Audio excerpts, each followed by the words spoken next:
Bonjour my friends, I'm Frankie and welcome to Club Foodie.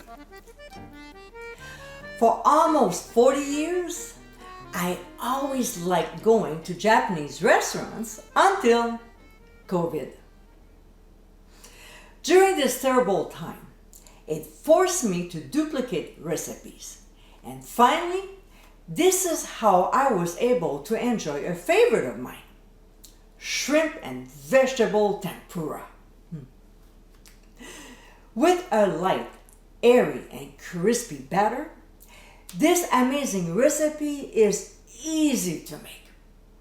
Served with my tempura dipping sauce that I just posted a couple days ago, this is a fabulous Japanese dish to make in the comfort of your home. So let's get cooking. The first thing we'll do is to prep our large shrimp. After being deveined and peeled, but leaving the tails intact, we'll carefully make a few shallow cuts along the inside of the prawns, making sure to not cut too far.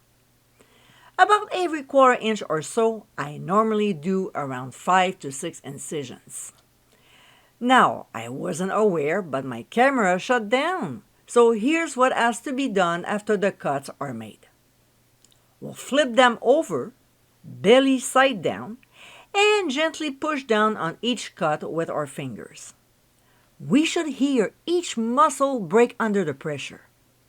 Doing this extra step will ensure they stay flat and won't curl up when frying. We'll rinse them under cold water and pat dry with paper towels.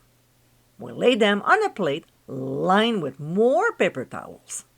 It's important to have them super dry. And transfer to the fridge until needed. Alright, so next step. In a bowl, we'll combine cake flour with salt, both sifted, and then keep 1/3 of a cup on the side while transferring the 2/3 of a cup to the fridge. Everything has to be super cold. The same with plain, unflavored carbonated water. I'm using San Pellegrino, but Perrier, Bubbly, and Lacroix are other options. When we're ready to fry, we'll bring the oil temperature to 375 degrees Fahrenheit. And also, our vegetables should be thinly sliced and good to go. So, we'll pour in a little bit of our ice-cold carbonated water. Whisk well before adding a little more until all incorporated. The consistency we're looking for is a thin batter.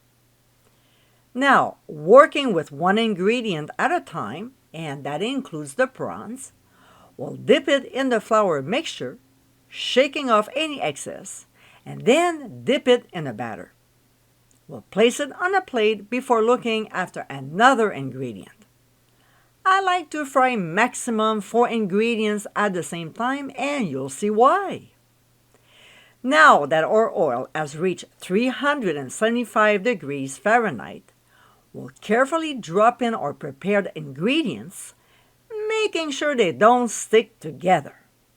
In hot oil, they become socialites, and that's why I like frying in small batches. Look at these two. Aren't they cute?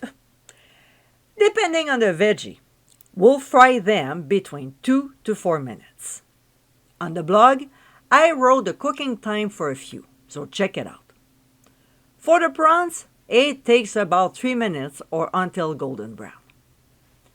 When the ingredients are nicely fried, we'll transfer them to a wire rack for a couple minutes to remove any excess oil and serve them immediately with my tempura dipping sauce, also known as tansuyu, that I posted a couple days ago.